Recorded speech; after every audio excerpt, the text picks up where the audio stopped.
Just like that, we are back once again for episode number 183 of the Grunge Bible Podcast. My name is Chris Salona. I'm here with Ethan Shalloway. And Ethan, it's great to be here with you once again for a kinda new episode of the GB Pod. Absolutely. This part is fresh and present. As you are hearing this recording, we are not together yet, but we will be later this week. My dates mixed up. There's a lot of traffic, as we like to say here. But yeah, man, I'm doing well. I'm doing really well. I'm in Pennsylvania right now. I'm waiting this Wednesday, the 25th. We're both heading to LA to spend some time together with some friends out there for our birthdays, which, you know, we talk about a lot on this show. Well, that's the thing. This is the Grunge Bible birthday week. This is our birthday week. It's true. I mean, birthdays, I think birthdays are really special. And so everybody only has one. Right. Well, once a year. Yeah, well, you only have one birthday, like on the whole calendar. That's I can't all of a sudden be like, oh, I don't like September 28th, so I'm gonna add another birthday. You can't do that. You have what you have. So yeah, I think they're cool. I think they're fun. Yeah.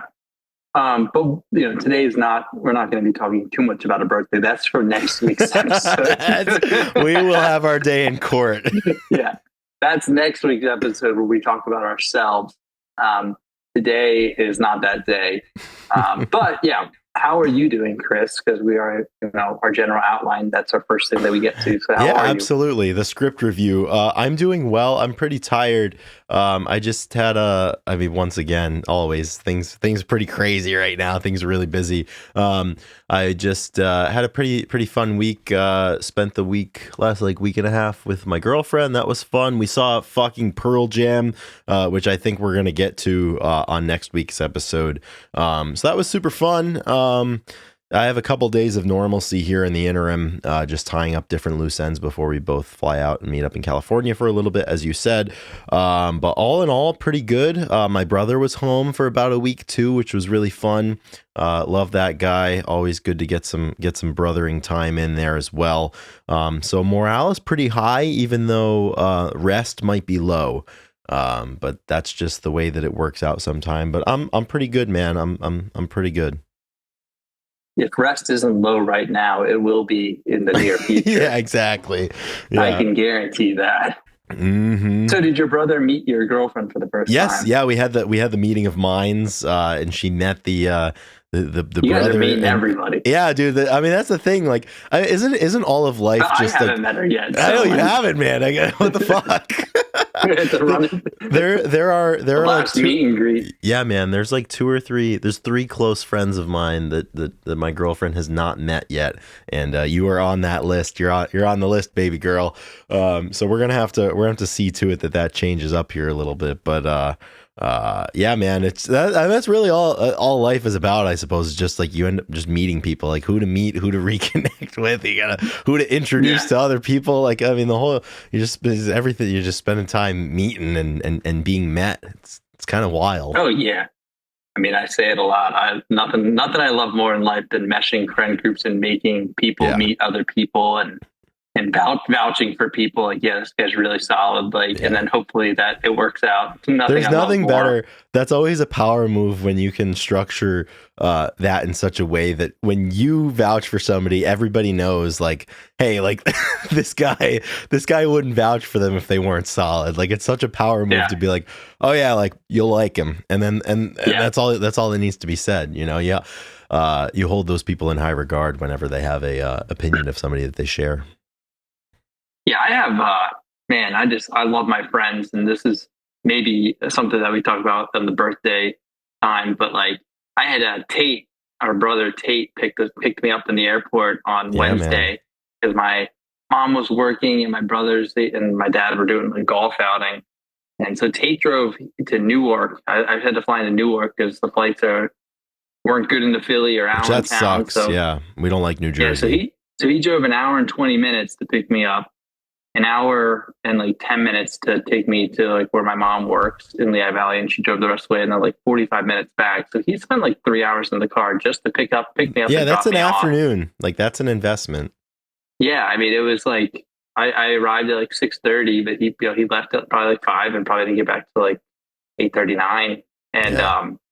I was just, and he was just like, didn't want any gas money. He was just like helping a friend out, just like really good friend about it all. And was just happy to have the car time. And like, oh man, I feel like I have a lot of friends that would do that. I feel like I would do that if I was asked. I feel like I don't get asked enough to take people to the airport, probably because of, just where I live. I'm the one traveling, so it's a little different. Sure. But that's always the worst part about traveling so much. Like when we were planning this, like when you land somewhere, you need a ride. I mean, there are Airport Ubers and transit Lyfts, is but like, is the worst. yeah, you experience this because Boston Airport's what, an hour? Yeah, it's an hour without traffic. So like for example, yesterday I took my girlfriend Yeah, back to the airport and it was an hour up, but I dropped her off at like 3:30 or so, and it took me about yeah, 2.5 hours to get back home, just because dang, of the traffic. I mean, like you yeah. sit And Boston to that's get not that's not an Uber or Lyft up. no, no, That's exactly. I mean, like it's Boston, too like far. yeah, like you get in the tunnel like right outside of the airport to get back to the interstate, and like you will be in the tunnels for a half an hour. So if you're not a tunnel person, you can't fly Boston Logan International Airport, or you gotta figure out You're not another a tunnel way. Yeah, person. it's tough, and I feel like I've been spending a lot of time in airports this year. I know you always do with Javelin and traveling, but this year I feel like every whether I'm always at the airport, I'm picking people up from the airport, I'm going to the airport. An It's uptick it's in it. transit. I'll tell you though, if you can be comfortable going to the airport and being at the airport, you can be comfortable anywhere. It's a Yeah, skill. It's a skill, and you just need to channel your inner Walter Sobchak and just stay calmer than you are. I'm Like you gotta, yeah, it's I'm like finished with whatever. my coffee. Yeah, I have a good airport story because I'm now a frequent flyer, travel a lot, have been for the last like 10 years. And so this past, I called you that day when I was waiting for my flight. So I landed at right. 9 o'clock in Atlanta, and had a 3.5 hour layover. And I picked up my Chick-fil-A. I went to the terminal, make sure that the flight was real, Yeah. as you do. Yep. You And I got you looked, got and of you got to course, get eyes on it, or else. you have to make sure that's real. But it was one of the situations where I was a 3 hour labor. So there was a flight taken off to Phoenix before. Yeah. So, So it's not it showing wasn't real. Newark. Yeah, it wasn't real for an hour and a half. And so I sat there and positioned myself so I could see the terminal. And I called you, and I played my game. I was listening to podcasts, and no one was really moving. I thought it was weird, and I look up, and the guy was on the thing. So I took out my headphone. He's on the intercom, and he's like, "We pushed back boarding 20 minutes." Like all I heard. So I put my headphone back, and I was like, "All right, 20 extra minutes." And I thought it was, I just thought it was weird because I didn't really get an update or something. So I was sitting there, and like 2:45 rolls around, and I'm just like, I was like, "All right, I gotta get moving." I went to the bathroom, filled up my water, came back, and just like still nothing's like going on. I'm like, this is weird. But then like the sign changed to departed. I was like, this is weird. So That I could be a walked over there. problem. I was like, so what's up with the Newark flight? The guy's like, oh, it's departed.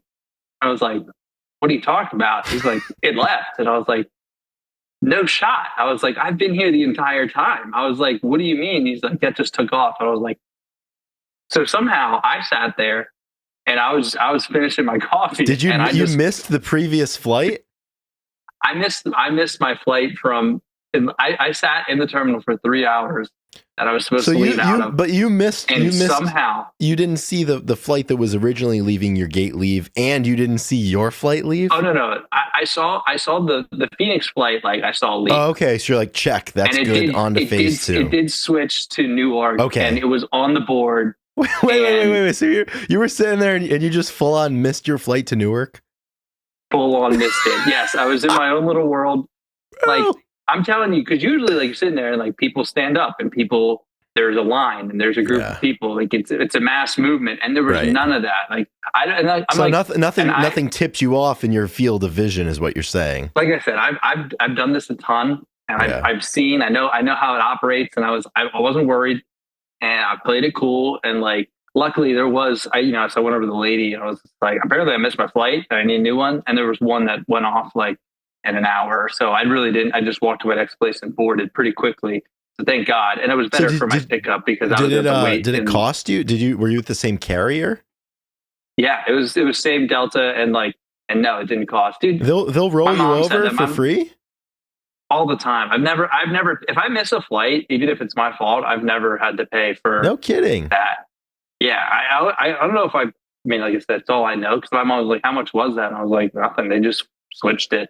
Yeah, well, They're pretty good with that. Yeah, I've never missed a flight with it being my fault. So I'm not. Usually. Yeah, and I know obviously like when you you miss it because it's their fault, and oftentimes it is their fault. You know, they do have to pay. You know, they have to make the necessary accommodations. But it's never happened to me. That's crazy. Yeah. You were so locked in that you became unlocked.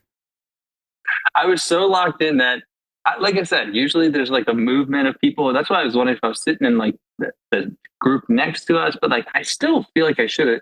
You were like, very bizarre. You know what you were like? You were like one of those, you know, when sometimes you get like jars or lids and whatnot, and you turn it so tight, you get the thing super, super tight, but then you just turn a little too far and it unlocks and it goes back to the loosest setting. That's what you did. You were so ready, and then boom, you took it a little too far, and then it slipped right through the cracks. Yeah, it's like I was, yeah, you're just going the wrong way. I was tightening, and I was like, oh shit, I gotta go the other way. Yeah, I have to. It was very bizarre. Like I said, it was a total free changeover. Yeah. Ended up working out really well, but when I was talking to the lady that was changing my flight, I was like, I was very confused, and I still don't have a good answer. Like I told the story now twice to my brother and my mom, and like I have no real understanding of what happened. It's probably one of those things that the more you think about the situation, the less you understand and the less you remember. I mean, for all you know, I mean, the space-time continuum could have stopped and could have fast forwarded. I mean, it's really impossible to say, and crazy things like that do happen at airports. Ethan, I want to get your temperature on two airport situations, seeing as we're on this topic here, and we'll both be in the airport here pretty soon. What is your thought on people, the age old, you land, they're in the back of the plane and they all get up and rush the aisle, even though the door has not even been opened yet and the jetway hasn't even been attached. What's your opinion on people that do that kind of thing? That's a good question. So I am a big proponent. When the plane lands, I stand up. Man. I'm a stand-up guy. Wait. Do you stand up in your seat, or do you get into the aisle and try to push forward? See, I do not push forward like that. No, I'm very respectful. But you'll go into the aisle like adjacent to your seat. But in general, like if I've been sitting for 2.5, I will stand up. And if I'm on the inside, I'll be like, hey, like, I need to stand up. I've been sitting so long. Because usually, like, if I'm tucked in the middle or the window on seat. The inside, I won't go to the bathroom unless I mega have to. So I'm very like I don't usually, once I'm in. But I will stand up and wait. And even then I don't have a bag, I don't move forward. Okay. Because I'm patient. And when I get to airports, like I am not in a frantic mode ever. Like it just is what it is. Clearly. Like, I mean, people miss their flights all the time. Every day, thousands of people miss it's no big deal. And I think that's why they give you a free pass, and which they should. I mean, I pay hundreds of dollars just like, if there's room on the next flight. But this was there's one case on Friday or Thursday, whenever I came in, where I did stand up, and there were people in front of me that had they put the carry-on. It was school, so they had to put it on behind me. In the rear. The lady was immediately walking back through like the traffic of people that were kind of up. But it wasn't her turn to leave, but she was already walking back and then trying to walk forward. So when she walked back, when she came back, like I was standing there, and she had to wait behind me because I don't know. I was just like, I don't even have a bag, so I kind of walked out in front of her. So I kind of moved up there. Yeah, I don't know. I'm assuming you don't like when people move up and pass. Well, it depends. Like for me, like that's why I stand up. I don't let people, if they're gonna. Well, there's a difference. There's a difference between standing up and trying to make your move. Because in my opinion, there's a hierarchy. If you want to get off the plane first, you should book a seat towards the front of the plane, by the exit door. The only exception, obviously, if you've got a connection that you're time crunched to make, sometimes it's so bad that the flight attendants will come over the intercom and be like, please please stand clear for those with connections. And that's all you have to say. Like you could even lie, be like, I have a connection. If you don't, you get off the plane first. Say then, yeah. Anytime that situation comes up, I'm always connecting. yeah. You could do that. But the people that are sitting in like 33F, and they just want to get off the plane first, and as soon as they're jumping over everybody, and it's always the clumsy people too, the people that can't swiftly move around the corner, or the people that when they're taking their bag down from the overhead, they hit the person that's underneath and they make this big stink. I mean, that's bullshit. Like, there's rules. I think there should be some sort of a penalty box for the airport terminal, where if you do that and they check you when you come off that jetway and you don't have a connection and you just cut everybody, I think you should have to go to a penalty box for 5 or 10 minutes. Be like, you see all this, you see all this time you tried to save. Well, we're punishing you now because it's not necessary. It's just smoother if everybody waits their turn. Another one that I want to get. I would say I don't like when I'm standing there and I don't have a carry on. So sometimes I just stand up and I can just walk out. Right. But then I don't. But then the people in front of me, they wait until it's like there's literally no one before they start getting their bag out of the overhead. You've got to time it. Yeah. You got to be ready. I was like, I didn't just give you grace so you could get up and fumble around up top and watch you fuck it all up, as they say. You could go hunting.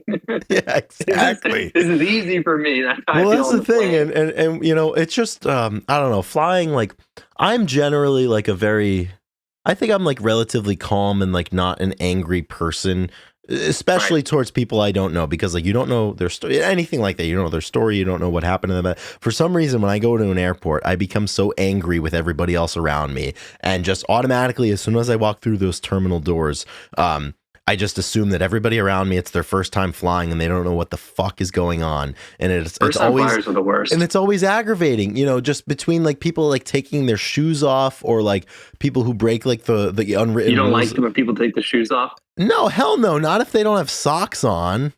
You just can't have your dogs around the cabin. I mean, you got to check those underneath the plane. And just, I don't know. I pop my shoes off.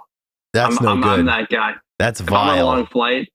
It's not your living room. It's you know how dirty those planes are, man? You think they're cleaning those planes? See, people always say, so I'll wear Birkenstocks with no socks, and then you walk through security with bare feet. People are like, that's disgusting. And I'm like, is it though? I mean, just bare feet. I mean, yeah, the floor is dirty. I do a lot of dirty stuff in life. This isn't that bad. Yeah, but you don't need to be doing it on a metal tube. You can just wait. And not only that, wearing Birks with no socks is essentially the same thing as not wearing any shoes. So what's the point of even just breaking the social contract?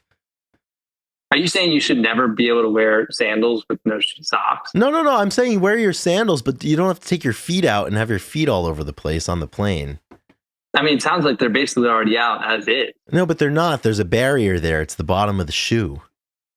There's a difference there. There is a difference. Yeah. I mean, I don't cross my legs and have them in front of the people next to me or anything like that. But you'd be surprised. There's people that'll do that. Yeah. I don't know. I don't think it's a huge deal. But if my feet are smelly, then I'm not going to be doing it all that. I'm conscious. Well, that's the thing. It's all, people inevitably have smelly feet and they take them out and they put them on the plane. So you're saying that the barrier, I mean, if someone has those thong, the one strap with the sandal, does that freak you out? Do you not like that? No, it doesn't freak me out, but you just, it's only when the bottoms of the feet are exposed. We're all adults. Just leave the shoes on. The flight's not that long. Just sit and hang out. It might be. No, but it doesn't matter. Just go to it doesn't matter, man. I don't walk around the cabin with my feet exposed. But people do. People do that. People go to the bathroom with their I wouldn't be surprised, man. You've traveled. You do see some crazy stuff. Obviously, I don't advertise that underneath the seat in front of me. My feet are a little free because, if I'm wearing shoes, it's very common in European countries. You're not allowed to wear shoes in the house. You're not in your house. You're on a Boeing 757 that God knows hasn't been cleaned in 12 years. And I was about to say they clean that every time. no, They they clean don't. that They don't between it. vacuum the flooring and clean the carpeting. Are you kidding me? They clean the seat backs out and then that's it. They're turning flights within an hour. Like they don't have time to do that, nor would they, even if they did. Probably gets vacuumed once a day. No way. I wonder how many flights a plane does a day. There's some of them, man. They'll just bounce back and forth between two cities like 6, 7, 8 times if it's a short route. What was your other question about flying? The other one, this was a really silly thing that I used to see. I back when I was in college, when we used to travel for track and field, I had a couple teammates and their thing, which is a 0-win game in my opinion, but they would always try to be the last people on the plane. And I don't really understand what I'm not necessarily upset at it, but I just didn't understand what the purpose of it was. Like they would have, and obviously like it's not an issue because they're ticketed for a specific seat, but it's one thing if you're just like meandering and like losing track of time, but it's another thing where it's like I'm standing by the gate and like I'm just like I have to be the last person on. So why don't you like that? We need to. I just think it's dumb. Before I go, I just think it's dumb. There's no need for it. But it's not dumb. I mean, I'm a little bit taller than you, so this is one of the reasons that I like to stand after the flight is done. I don't think it's an inconvenience because I'm ready. As soon as it's my turn, I'll walk out faster than the person can get up out of their seat. And I agree. If I'm going to be sitting on the flight for 3 hours, and usually I'm zone 8, I'm just the last one on because you're already at the end. I'm talking about like when people weren't in zone 8 and they would just wait for no reason. I mean, like I said, you got to spend a lot. You have your seat. It's not like you need to get on any. I don't understand why everybody rushes to get on. I don't know. All right. My other thing is like first class. I don't know why they board before and have to sit there and watch everybody stumble by and they can start drinking. Yeah, but they should fill the plane from the back to the front. I think that wholeheartedly. Well, there's some airlines I believe that have like in bigger planes they will have different boarding doors, depending on where you sit in the plane.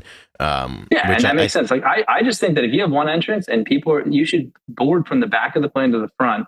And the first class, all right, if you want to get on early so you can get settled, but like I don't like sitting there and having people bustle around me. I like sitting down. I don't like sitting on because before the plane takes off, it's hot.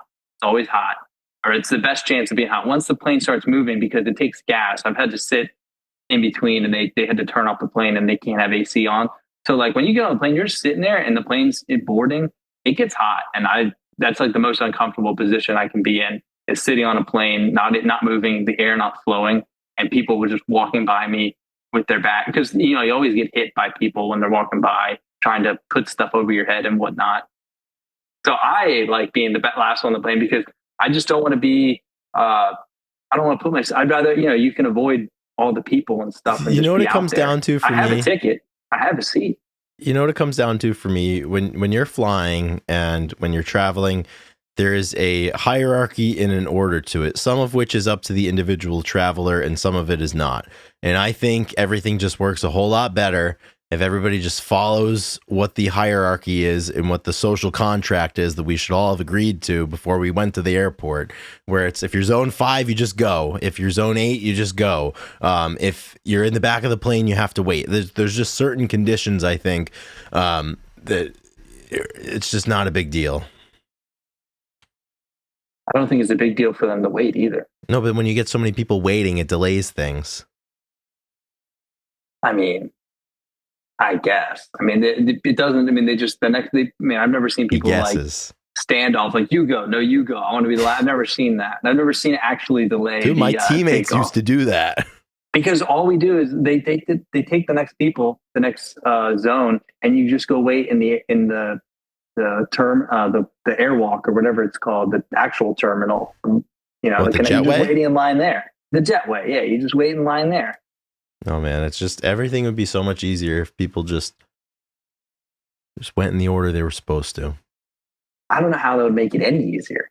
It would, man. There are studies, there are ways. You don't want to know them. You're not interested. You're not interested in hearing the truth. No, I think that I'm way more laissez-faire about all this, as everybody can tell. But like, it's either I got to wait in my seat, I got to wait in the jetway, or I got to wait in the outside of the terminal where I have freedom to roam and use the bathroom right You before we have go on. freedom to I'm the delay the last one. flight. I help the guys close the doors. Like I'm, you know what I You're mean? not I'm allowed to that do guy. that. Yeah, but they take my help. You know, Ethan's about to, I'm Ethan's helping about to get close a whole up. I'm flight saying crew fired because he's saying that you they let him close the doors. stewardesses love me. Stewards and all of them, I'm a pleasant person on the plane here. But I don't get any miles because I don't pay it. I don't pay for the seat. No, man, dude, I was looking at upgrading one of my longer flights for this California trip just to first class because one of them's a red eye overnight. $1,000. Yeah, it's $1,000. I'm not doing that. And they were like, "Oh, I have a connection. I'm flying from Phoenix to Charlotte back up here to Providence." And they're like, "Well, you can upgrade the Charlotte to Providence one, which is like a 90-minute flight. Like you can upgrade that one for $300." I'm like, "What's the point of that?" So one of these days I will. I'll have the points, but not today's not that day. One of these days you'll fly first class. It's just like I said, I don't know. I don't know much to be on that, be on the plane, to be on the big metal tube. Dude, I kind of like the metal tubes. They're fun. What do you think about sitting in the back? Because that pit, we always romanticize being in the back of the plane. Yeah, and I'm glad I did because now I'm okay. I'm definitely okay with being in the back. I totally understand people want to be in the front, getting off quicker. Yeah, I do like. It doesn't bother me. Turns off. Usually apparently I'll try to louder, but yeah, and that's not even really a huge issue anymore because I don't think there's any there's only the small regional planes that have the engines in the back now. But it might if I have a connection or something, I'll try to sit closer to the front just so I can get out earlier if there's any complications. But it doesn't bother me. The only issue is if you have a no, actually, it's not even an issue because usually at the back, that's where all the overhead space is by the time, the groups 5 and 6 or whatever board, which is where I usually am because I don't pay, $1,800 for my ticket just to get the points. So what do you think about the people that walk in and put their bag in the first available oversize that's not above their seat? I don't know that I really have an opinion on that because there's a time that it could work. But so like if you're sitting in seat 30 sometimes they hit you with the Sometimes they hit you with the we're running out of space, so please take any available overhead space that you find, in which case it makes sense. But I think you'd have to be a madman to willingly put your baggage somewhere on the plane that's not over top of you if the spot over top of you is open. I think you have to be a madman to do that. I want my stuff near me. I know, yeah. I need to get to it. Well, that's the thing, exactly. I never understood when planes don't have overspace, like when it's not available above my seat. I'm like, who took my what is this? Somebody, what rascal took this? Capers, my old teammate, he would walk on and he put it like in first class, like first thing. Like they're not using it. He'd be like, "You mind if I put this here?" And he would like put it above, immediately, which is rash. One time I was traveling with like one of those suit bags. I think I was flying to Andrew's wedding as I was coming to you or coming home from Birmingham or Charleston, and I was on a smaller plane and my suit bag didn't fit in the overhead. They couldn't close it, so the flight attendant was like, "I'll take this and put this up with in like the crew's suit closet," and I felt very special because I was riding with the crew, but then I got reprimanded when I attempted to go and retrieve it, and it was mid-flight, Chris. No, it was at the end. I was trying to leave, and I was trying to politely be like, "Excuse me, one of the flight attendants put my bag in there because it wouldn't fit." And there, before even looking, they're like, "No, like there's nothing in there." I was like, "But yes, possible. There is." And like I gestured over there, and they were like, you cannot come over here." And then by that point, the attendant that put my bag over there came and was a savior for me and retrieved my bag. And I was like, "Thank you very much. Have a lovely day." Yeah, that's awesome. There's a ton of travel etiquette and plane etiquette that. It's a good conversation all the time. So yeah. I think, shit, we just did like 30 minutes on it. We didn't even get to the final. We need a final verdict. I'd love to hear Drew's opinion on a few of those things. Yeah, forget the reissue. This should just be the episode. Yeah, this is where Drew, you record something and put it in right now. We need your opinions. Exactly. Nevertheless, though, as we Where do we go from here, right? in the words of Axl Rose, where do we go now? Where do we go? Yeah, basically, that's why we talk about aviation for 30 minutes. We've got a busy week upcoming. We are traveling. So in lieu of a normal topic, which is really hilarious because we clearly had the time to do a normal topic considering we just riffed about airlines for 30 to 40 minutes or whatever. But we are taking this time to reissue an episode from the past. We're going to reissue an episode from last September because September is a pretty busy month.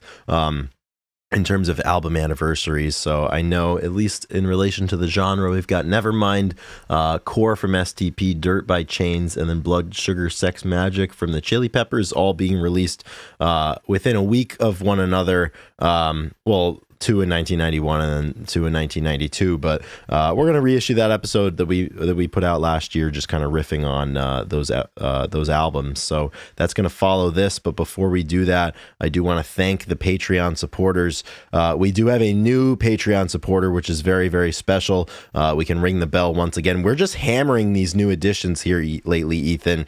We have a new member of the $2 tier, and I would like to welcome Maya to the group. And when I reached out to Maya, and inquired as to whether the long-standing offer now of joining the Patreon and getting an episode about whatever you want was what pulled them in. And I have not received a response, which is kind of awesome. Just you join and that's that. And we get nothing else from them.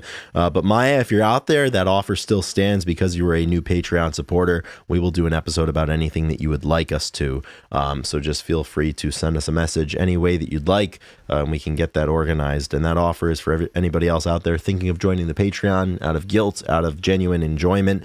If you have something to say, or if you want more airline talk, $2 will get you that. So thanks to everybody who's in the Patreon, particularly the top tier who give us $10 a month and make this podcast run. And I'd like to thank those $10 members right now. I've got Down in the Hole, Flat Out Fuck, Doug Endy, D-Boat, Corden Stewart, Kara K, Black Hole Sean, Eddie Verga got me through my second divorce, Apona, Fuck Soup, Gochu John, Granny Grunge, Jamie Lynn, Jade Mercado, Carlene Salona, Keith White, King Buzzo Stole My Hair, Millie, Nikki, Six Pile of Punk, Russell, Seattle 4 Fanboy from New Jersey, What the Fuck is Up, Denny's, and Sherry Matthews. Incredible. That was good. So the name that stuck out for me this week was Go-To John. And is it Go-To John, like one word, or Go-To John? Gochu space John, like Gochu John. Yeah. Gochu. Is that like Goku? Maybe it's Goku. I don't know. Like Dragon Ball Z. But that's awesome. Yeah, we're very. I think isn't it a play on like the gochujang sauce, like the chili paste thing? Huh. Like maybe.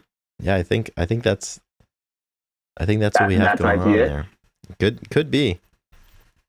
Fantasy football name, Yeah, it could be. Play on words.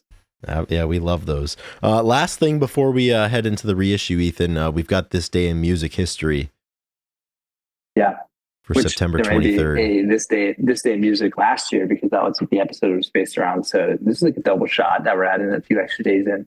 Yeah, man. And it is good that we, the reissue, I mean, this is an important month or time for music release. I mean, people say it was the best, release day in music history. So if you would, that we may have discussed a few different dates, but yeah. So this is just some other stuff that happened on September 23rd in music.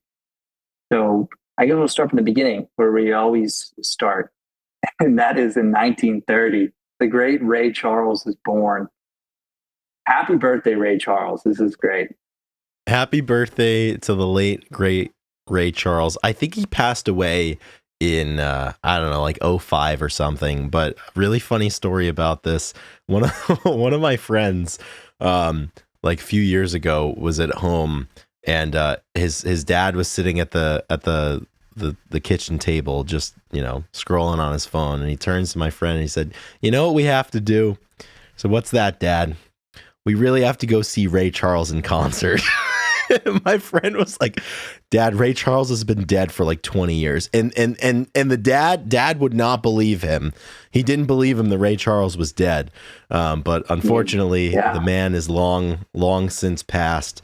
But his contribution still remains. Yeah, we could still go see him.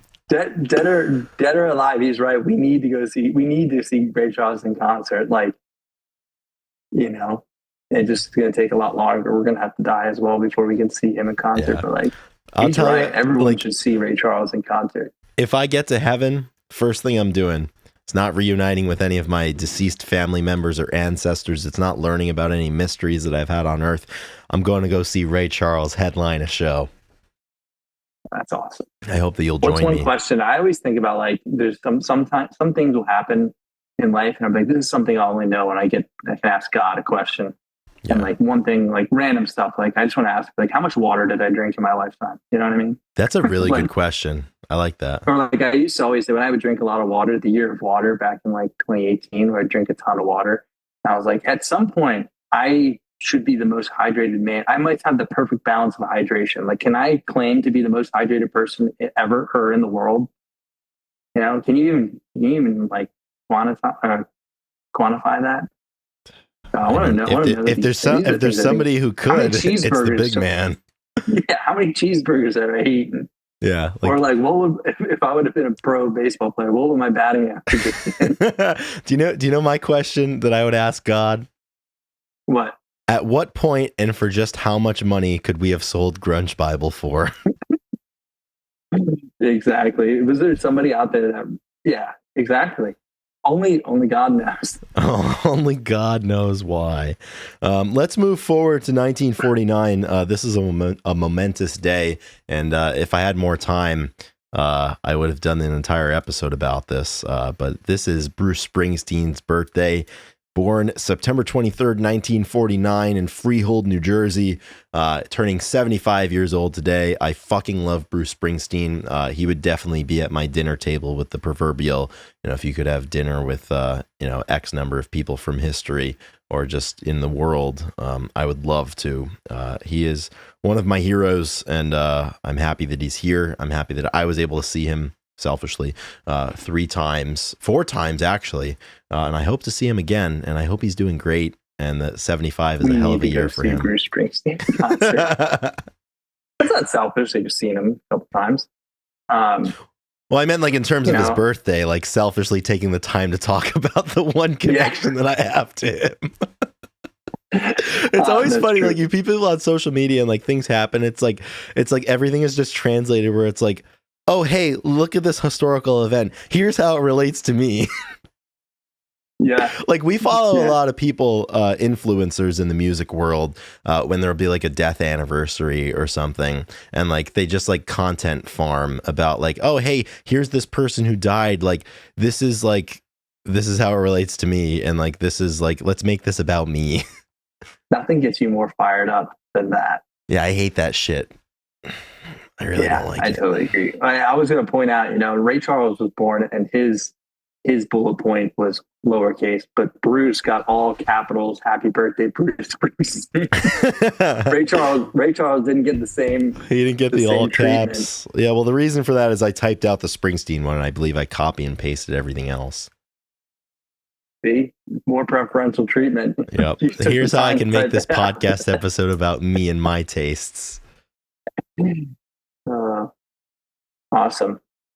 Another good birthday. Moving up to 1959. This is great. Jason Alexander is born. You may not know. Everybody should know the actor. Everybody should know. I remember.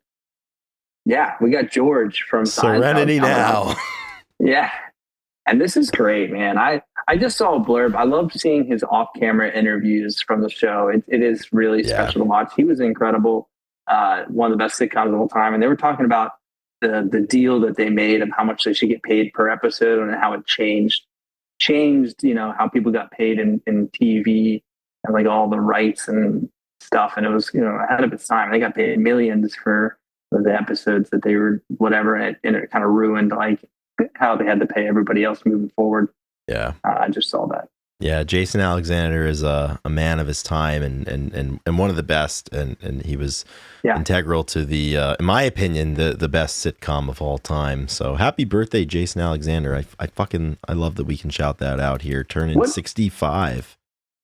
Yeah, not to change, get off on another tangent, but the Friends Seinfeld debate and the whole Friends sitcom. Sure. Like when people ask you, have you gone back and watched it? I'm sure you did. Were you weren't a Friends person? No, I've never. Early days, right? No, I've never. I don't think I've ever watched Friends, like even an episode in full. So I don't want to, you know. Everybody always has like hot take, like people that like Seinfeld, and I love Seinfeld. Like, oh, Friends sucks. I just don't know. I'm sure it's good. Clearly, I mean, it was massively successful, and people still love it. But I've never felt the need because I'm all set with my Seinfeld. But that's the whole trope. You're supposed to shit on Friends even though you've never watched it. Yeah, exactly. I didn't take the bait. God. Yeah, I don't know. Like I said, in a world full of sitcoms, you can't watch them all, and Friends was never like just never caught the attention. So like, sitcoms, movies, documentaries, like the every single day you run into people and like, oh, like you have to see this, and you know, it's just going back to what we said earlier. You know, when you have those friends and they vouch for somebody, like he's a good guy, but they don't say it all the time, and they're very, you know, they pick, you know, the high quality people they bring in, like that means something. But you know, every single day when people are like, you need to watch this, you need to see that, it kind of devalues that you need to watch this element to it. And I just, you know, I don't feel the need to watch most of the stuff that people tell me I need to watch. Yeah, and what it comes back to is back when after school television, there's King of Queens, Two and a Half Men, Seinfeld, Friends. You could only watch one, and there was no streaming. Right. You know, so you had to pick and choose. Yeah, it wasn't on demand. It's like when 5:30 comes on, I have a choice. Back in the day, yeah, if you missed PTI, that was it. Yes, like when 5:30, you had to make a choice. What am I going to watch? And that's why we chose PTI. Yeah. Well, the same way growing up, you had Nickelodeon households and you had Cartoon Network households because it's like their evening lineup. You know, you could watch. It was like Harry Potter. Yeah, you could watch SpongeBob or you could watch Johnny Bravo. Like. Yeah, or Sweet Life of Zach and Cody. Those are the right. You know. That's so Raven. I mean, there's it's hard to. You know, it's hard to decide. That's great. It's not as much choice anymore. The houses of cartoons. That's awesome. Absolutely. The next one, just put this one in because we went through a phase with this man. On this day in 1997, Jackson Browne releases, quote, "The Voice You Hear, the Best of Jackson Browne, a greatest hits compilation." Throwback to that time 2 years ago that we almost went to go see Jackson Browne at Red Rocks. But instead we decided to go see the Front Bottoms in Boulder instead. And honestly, I'm cool with it. I'm cool with it too, but imagine if we could say that we've seen Jackson Browne at fucking Red Rocks. Yeah, man. Hey, maybe someday we will be able to say that, and if not, we'll add it to the list of right after we get out of the Ray Charles show. We'll book tickets to go see Jackson Browne the next night. Mm-hmm. I mean, as a compilation album goes, you know, you got all the hits. So great anniversary here. Yeah, needed that one. I mean, I obviously admire when somebody can have a greatest hits. Jackson Browne had many of them. Yeah, absolutely. We've got one more here, Ethan. I'll let you take us home. Yeah, absolutely. In 2008, Guns N' Roses' Appetite for Destruction is certified for sales of 18 million copies, overtaking Boston's self-titled album at 17 million to become the all-time best-selling debut album in America. 10 years later, Hootie and the Blowfish earned the title when their album Cracked Rear View is certified at 21 million. This is great. A lot to unpack. A lot of jumping over. We got Guns N' Roses taking the top spot, but I think the most important thing here is I think it's safe to say that Hootie and the Blowfish is better than Guns N' Roses and Boston. Hootie reigns supreme. Yeah, that's crazy. This bullet point is a good intersection of a lot of different things that we have a lot of opinions about. So it's just funny that they all came together here. I know I'll talk about it a lot next week. But at the Pearl Jam show on I guess a few days ago, at the time of recording this, they closed with Ledbetter, and at the end, because it was in Boston, McCready teased the opening lick of "More Than a Feeling" by Boston during his outro solo of Ledbetter. So that was super cool. Love Boston, love Hootie and the Blowfish. Hate Guns N' Roses still. That's great. Can't wait to hear more about that. Yeah, man. So yeah, it's funny. We were gonna do a short intro, but here you go. We're yap maxing, and the yap and maybe sesh. we could do another episode. But really, this is a good time to revisit a couple albums that were awesome. Where we yapped about. So yeah, the opinions are probably the same. So why not rather than re-record and talk about them, you can go back and we can look back. So without further ado, here's an older episode talking about the wonderful albums that came out in September in 92, 94, 91, 92, 94, years, right? All of them. Yeah, all of them. September's a good month. All right, everyone. That does it for our short abridged introduction here.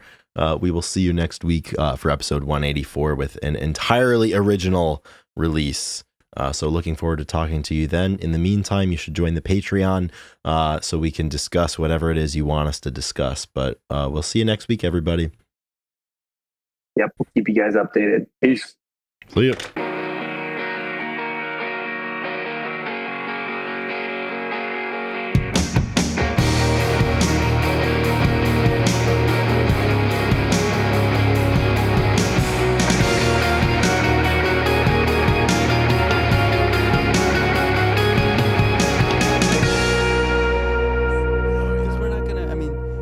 Birthdays are good too, so I'll get both, and so need to keep tabs on the birthday calendar. Well, look forward to it in the future. We'll try to keep up a little. We know bit, at least of 2 birthdays that are happening this week, so that's the important part. What do you say we move to the important shit that happened on September 24th, 1991. This is D-Day. Yeah, so we're recording this on what day is it? On the 18th of September, and I can already tell like how busy I'm going to be on the Instagram page on the 24th, commemorating all of these albums that have come out. So obviously the standard bearer of this day is Nirvana's Nevermind came out on the 24th of September 1991, and we actually did a full proper album review of this one way back on episode 26 of the Grunge Bible podcast, which was released on September 10th 2021. So I recommend you go back and you listen to that. It was I think it was a pretty good episode. Jumped the gun on it, September 10th and 21. Yeah, we had to get out in front of it a little bit, because the week after, actually, we ended up doing one on Core, which is another album that we're going to be talking about a little later. But it's just, I think it's important to note, like, so there's obviously a couple albums that came out on this day, but the fact that they all came out and like really shifted the music scene is what makes this day. Like, there's a couple lists of different album or days of multiple albums coming out, and like this is unanimous, always the number one, like, most important it's always the most important top 100 day. hits. And I think a lot of people always say that 91 was like the most important and the best year for music releases. And I can't really argue with that. I mean, just take a look at some of these other albums that were released on this exact day. I mean, Red Hot Chili Peppers' Blood Sugar Sex Magic was also released on the 24th. One of my favorites, Tribe Called Quest, The Low End Theory, came out on this day in 1991. And most importantly, Ethan, you want to take it away for the next one? Oh yeah, we got the Pixies, Trompe Le Monde, and as I wrote, people love the Pixies, and sometimes it's hard to understand why. They're, like we've talked about, they're musician. Like, if any artist, like, they are probably going to say that they were influenced by the Beatles, Led Zeppelin, and then the Pixies or something like that. Like they get put in with these three bands. As it relates to the 90s, Ethan, I feel like the top 3 bands that, like, if you want to say you're influenced by, Sonic Youth, the Pixies, and Dinosaur Jr. or Jay Mascis. Like, I feel like everybody who's like trying to present themselves as like a connoisseur or like like you're like really in the weeds. It's like, oh man, like the Pixies. Like, yeah. Like Jay Mascis. And everybody's like reading it or listening, and they're like, am I missing something? Yeah. Like, what? Well, because like I'm gonna be honest. They're great. Like, They're all awesome. But I don't know. Well, like what's the most popular Pixies song? What is it? I mean, Where Is My Mind is there. That's the Pixies? That's the Pixies. Okay. Yeah. Where is my mind? We're doing some real-time education here. So Debaser is really good. Okay. Doolittle. Well, maybe I'll have to listen to Trompe Le Monde. No, you should listen to the other album. No, you should listen to Trompe Le Monde, but like, the Pixies. We're gonna have somebody on here that can talk about the Pixies the way that needs to be talked about. Yeah, because we can't do it justice. I sure as hell can't do it justice. No. I mean, I couldn't even name a song. Yeah, it would be like your 12th grade presentation where you go up there and you don't know anything about it, but you're giving a presentation on and you're reading along with everybody right else on the slideshow. Yeah, you're reading the Wikipedia that you copy and pasted on the smartboard and you're just rolling through. Those were the days. Anyway, so out of these four, and so it's kind of cool because you have obviously Nirvana, like a pop punk grunge, right. Red Hot Chili Peppers kind of taking the reins for like rock and roll, like Led Zeppelin type of music, and really distinct. I mean, of course you got Kurt Cobain and Dave Grohl and the guys in there, but then you got like Anthony Kiedis and Flea and Frusciante, and everybody in the band, and then you got Tribe Called Quest, which is like, the rap and total like lo-fi rap, and they're all very different albums, and they all had such an impact on their realm, and I think that's why it's so cool, because they're very separate. They almost didn't compete with each other with their fan groups. Like, if you're going to be listening to Low End Theory, then you probably still will listen to Nevermind because everybody was. Yeah, but you know what I'm saying. It's like, they're different enough. Here we are, 32 years later, and you hear these songs arguing about which. No, arguing. This one's better. Goddamn it! But like you could go throughout your day and like very realistically hear out in public or at a coffee shop or at like a store, hear songs from those three albums. I mean, I am not being the connoisseur of Trompe Le Monde. You might hear some of that too, but I mean, like you they come up in department stores. Nevermind is, these songs are just, they're always present. And same thing with Blood Sugar Sex Magic. I mean, there's just absolutely timeless music on all of these albums. And the fact that, that came out on the same day, and this day was almost even more momentous too. So originally Bad Motor Finger was supposed to come out on September 24th, 1991, but there were some issues. I think there were some issues with like the album packaging, and they changed the album packaging, and they made a choice to push it back a little bit. It ended up coming out on October the 8th, 1991, and a lot of people, myself included in the past, have erroneously said that Bad Motor Finger came out on September 24th, 1991, but it didn't. I wouldn't have known because I wasn't alive, obviously. So I'm really exposing myself today. Like, I wasn't alive for this shit. I don't know fuck about the Pixies. I'm just digging my own grave here. I think the people are going to give you a pass, Chris. I hope so. I'm tired. Please be kind to me. So the idea that it said, they got pushed back because of production. Do you think that like A&M was like worried because of these other albums that were coming out and they didn't want to compete with it? Do you think are we going to call bullshit and say they didn't necessarily want to compete with them? Here? Ethan, I love calling bullshit. Put on my conspiracy hat. Yeah, I love calling bullshit, but like, I don't know if you could have predicted how big, a lot of these things would be. I mean, it certainly didn't hurt that they weren't competing with them, obviously, right? Because undoubtedly there were people that went into record stores on the 24th or 25th with like $15, and you're only walking out with one album. It's just more to compete against. So I'm glad it has its own day. Yeah, exactly. And people, there's the fact that everybody, Nirvana, like put the album, even though it was only a week or two old when BMF came out, it brought a lot of attention to the scene. So maybe it helped, with the record sales to come out a week and a half later. Obviously, also not competing, like you said, but it's within the same week. So it is pretty crazy that it was planned for the exact same day. And yeah, like you said, you observe it to be on the same day. So why not? And that's one of our favorite Soundgarden albums. So Bad Motor Finger, man. I mean, that run, I was having a conversation with one of my friends this weekend about like 3 album runs, right? Because the Wonder Years have a really, really good 3 album run to begin. My friend who was a big Springsteen fan, said the same thing as it relates to 3 albums for Springsteen. But I mean, Soundgarden, I mean, that run they went with Bad Motorfinger, Super Unknown, and Down on the Upside. I've been a big Down on the Upside guy lately, obviously with Applebite. And a lot of these different things that we've gone to in different times. Fucking Goes fantastic. on forever. Yeah, absolutely. Yeah. So that's the 24th. Shall we move forward to the 29th?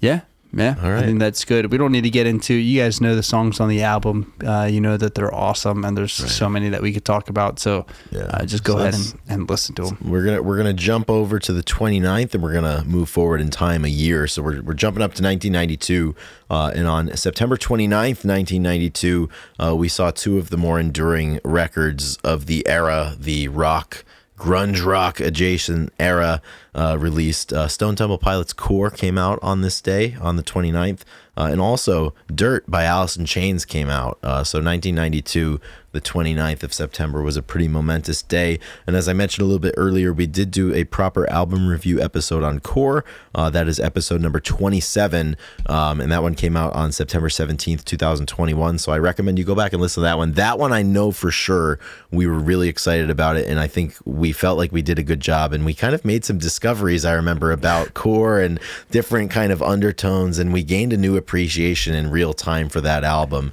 which was a really cool feeling.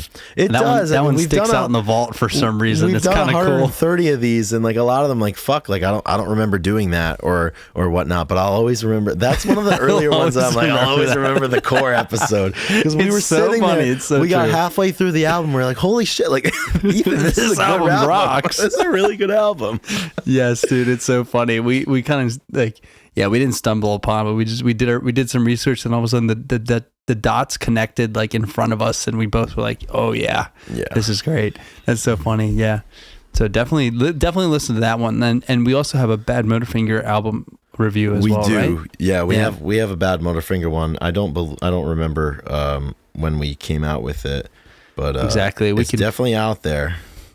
Yeah, you scroll through and quick find that, and I say that. The funny part is that you brought up is that we do not have a album review for Dirt, and you brought that up before, and I kind of was surprised because we're Alice guys. That's like a pretty big miscarriage of justice, the album that has Wood on it, obviously, and we've never done a proper album review. As it relates to Bad Motorfinger, I think we've done like 3 or 4 where we've kind of popcorned through Soundgarden's discography, and we've done a lot of Bad Motorfinger through that, but we don't actually have an episode that's titled Bad Motorfinger either.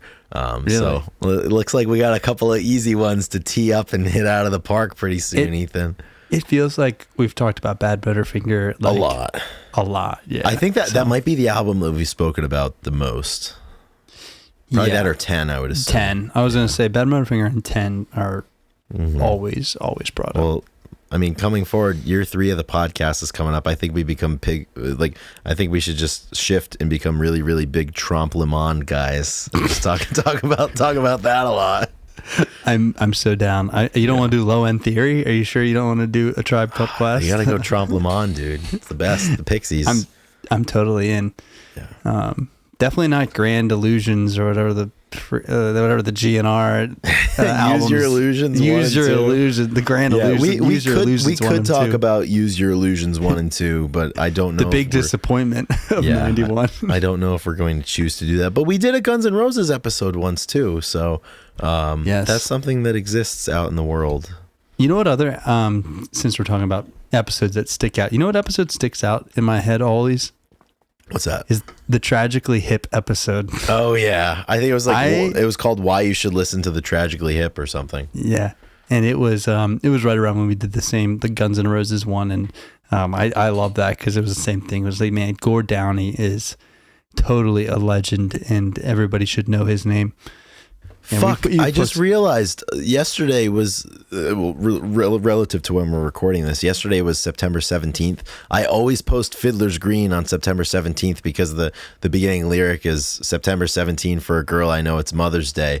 I forgot to post it. I was too busy in Atlanta doing things that have made me feel pretty awful today. I'm going to have to post that tonight. Yeah, dude, just post it and I get a mulligan. Say sorry. Yeah, that needs to be posted. That's that's your favorite one, right? I think my favorite hip song is Last of the Unplugged Gems. Oh yeah, that's the one. Yeah. Yeah. That one's top tier. We listened to that last week together. Yeah, we did. I forgot about that. There's a really good, I'm sure he did. Maybe while I was ironing my shirt. Yeah, exactly. There's a really good performance of Last of the Unplugged Gems from a show they did in San Francisco, I think in 2000. The studio track is like 2.5 minutes long. It's like super, super short. But when they would play it live, they'd kind of, draw it out at the end and kind of jam a little bit. And it's great. Like, Gord is just standing there and he's shaking a banana, like it's kind of awesome. But it's my mind is blanking on like what that's called, like when you have like stuff in something and you shake. Yeah, like a not a tambourine but shaker. Yeah, like makes like a like sound, something like that. Yeah. Like he was doing that with a banana and it was really fucking awesome. And it's a really, really good version. I just posted it like a few weeks ago on the page. So I would call it a shaker. I'm not sure. A shaker? Maybe it has a musical term. There's got to be something, some sort of name, but yeah, you're asking the wrong people, I guess. Well, I'm asking the wrong people. Yeah. I'm the wrong person. Yeah. So Ethan, my question for you is, if you had to choose between Desert Island time, September 24th, 91 or September 29th, 92, and you choosing one eliminates the other one from existence. So like we don't have those albums at all. Okay. Which day do you pick? Is Bad Motorfinger included? Bad Motorfinger is not included because it's October 8th. Okay, so the tough part is you could spare Bad Motorfinger. I got 2 versus 4. You get 2 albums versus 4. And so it could be, depending on your perspective, it could be a quality versus quantity thing. Right. Well, yeah, because in one you lose Alice and Stone Temple Pilots, and all you kind of get back in the grunge world is Nevermind, which is important. Yeah. But then we got Trompe Le Monde down there that I don't know if I can do without. So, I mean, it's hard not to choose 94 because you get maybe 91. 4 of them. Yeah. I'm sorry. Yes, 91. Yeah. And but I'm going 92.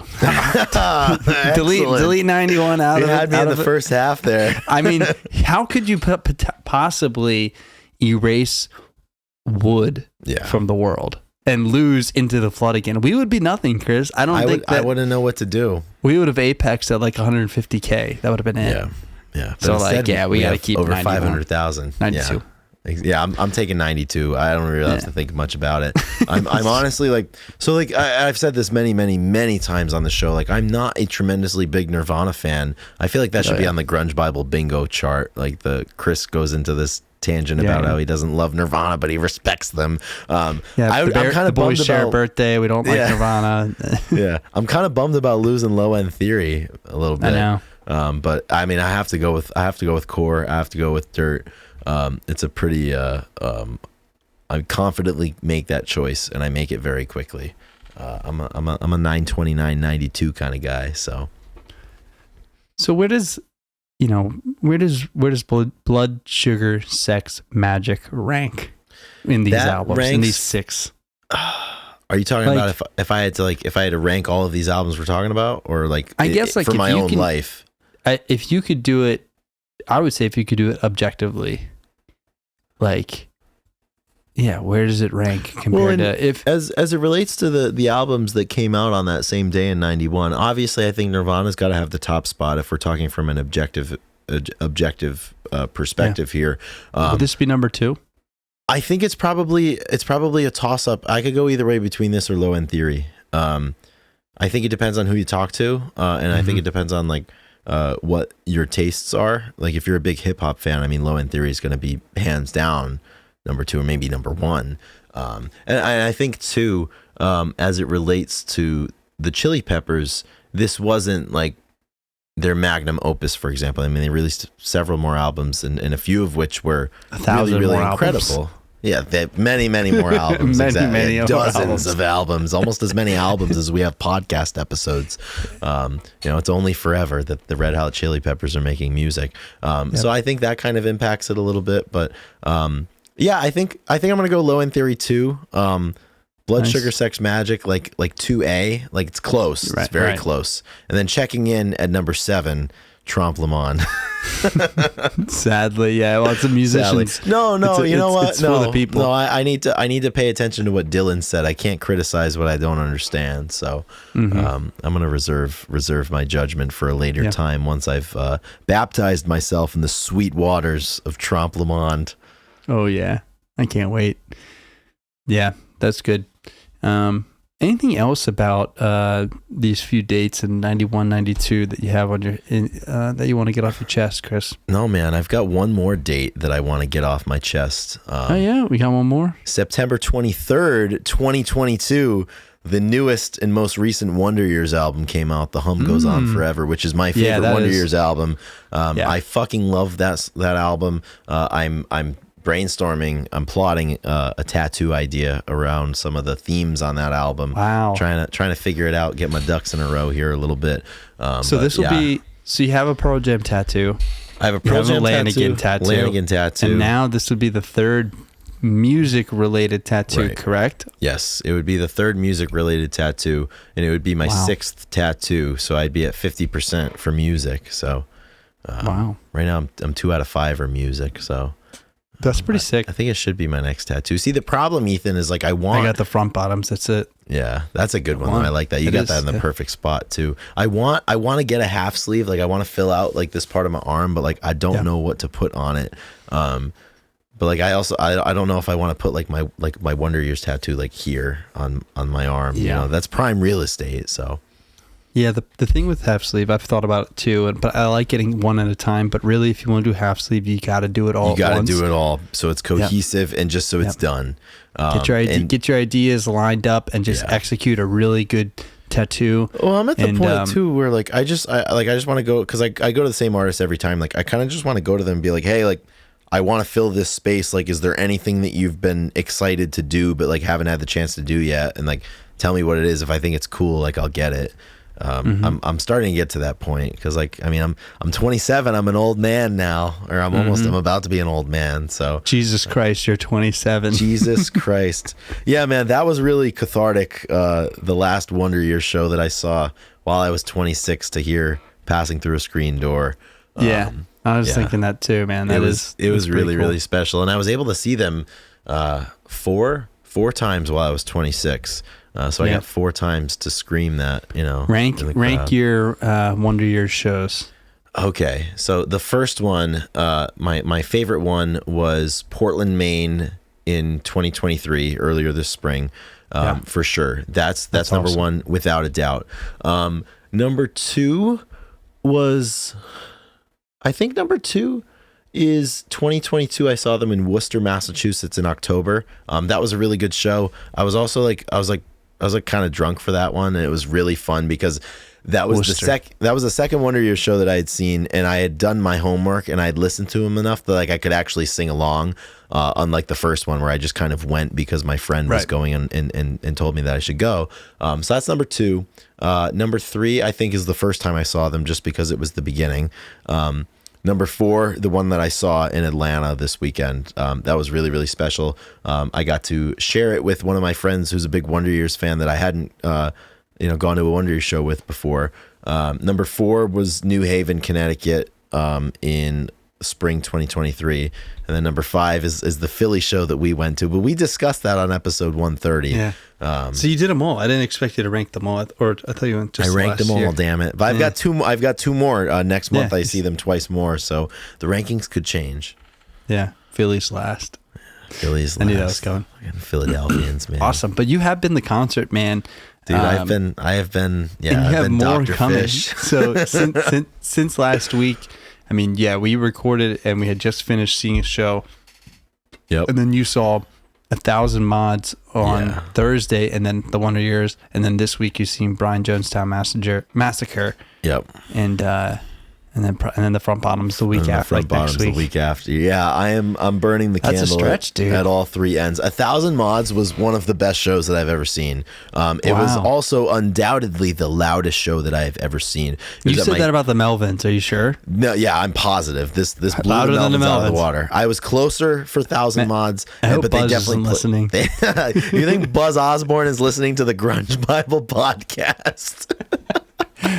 Buzz Osborne is just, he heard this and he probably turned it off. He probably just lost it. We Buzz just lost Osborne, a follower. I think like I always have this thought in my head that a lot of like the grunge or like 90s musicians that we talk about or post, like I always just assume that if they knew that we existed and knew we do what we do, they would hate us. Topping that list would be Buzz Osborne.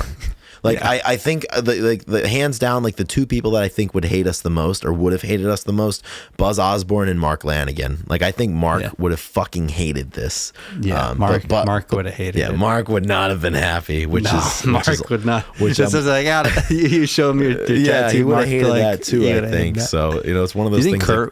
Do you think Kurt would have hated us? No, I don't think so. Yeah, I don't think he would have.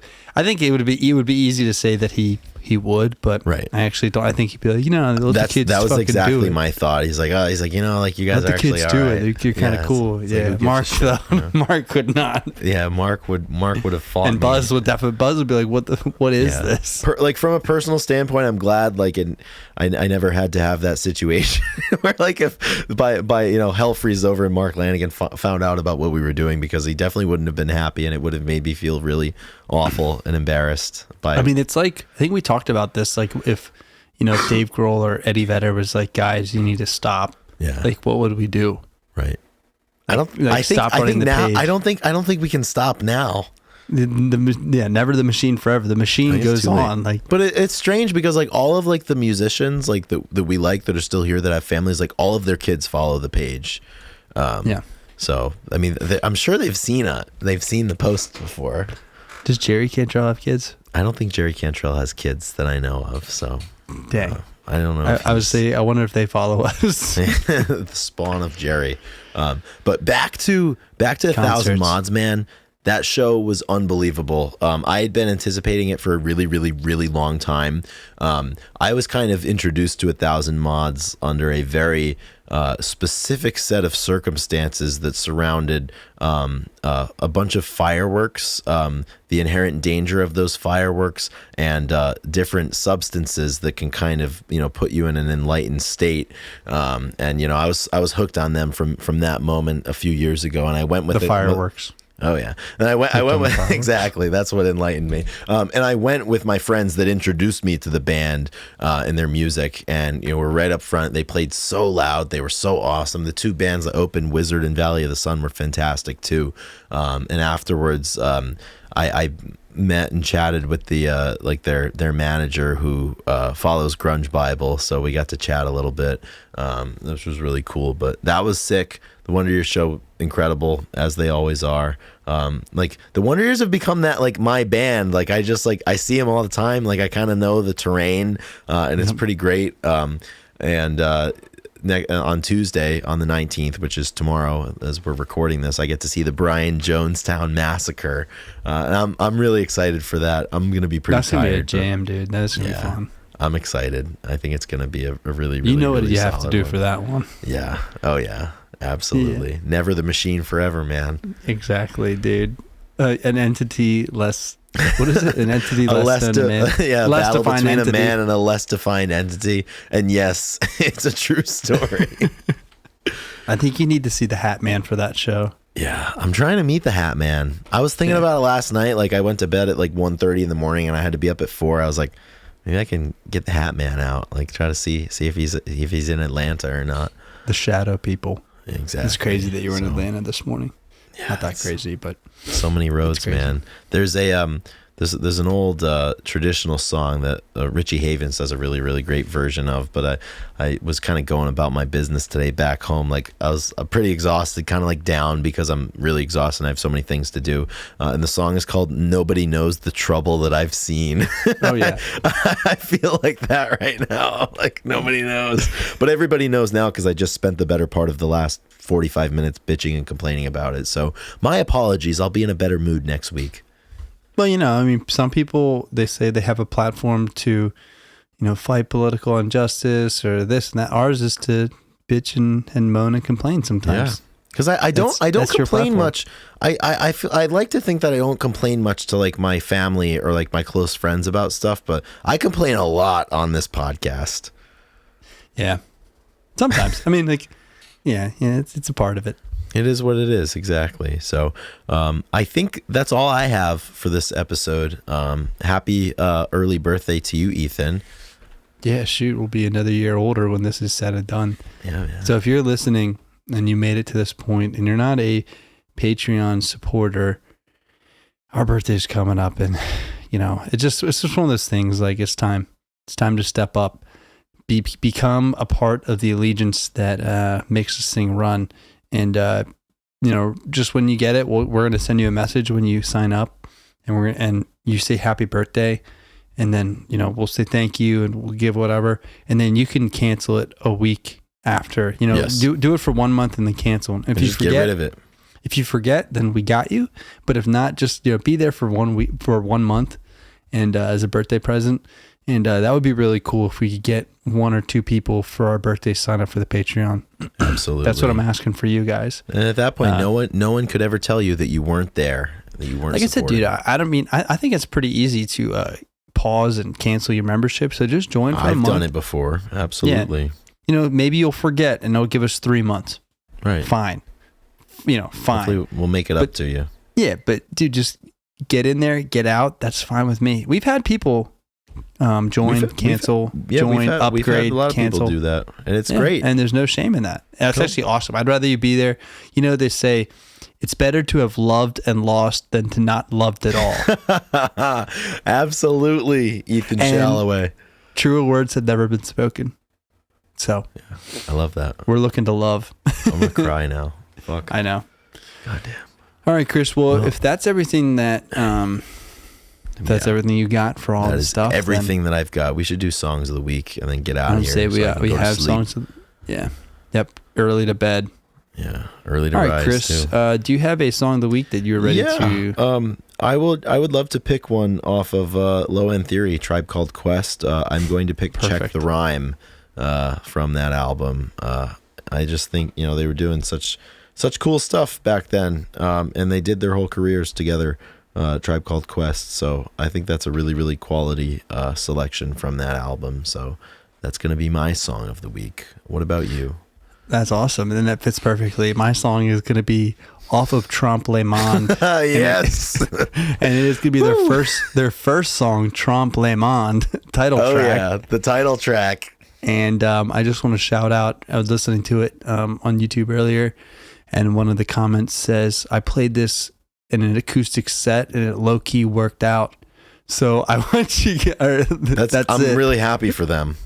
Yeah, they covered it and the low-key worked out. Everybody liked it. So this is a good one. Go out and listen to the title track, and hopefully that just sucks you in for the full album. Oh yeah. That's fantastic. Pretty awesome. That is pretty awesome. All right, man. Another episode in the books. Another episode in the book. Good work today, man. Good job. Yeah, man. Everybody out there, great you. job listening. We were troopers staying to the end of the episode. We love that. You're braver than us. We're going to keep firing them off, so stay tuned. More to come. All right, everyone. We will catch you next week on episode 132. In the meantime, have a great week. Be good, have fun, and rock and roll. Stay heavy, everybody. Stay heavy. Later. Later, everyone.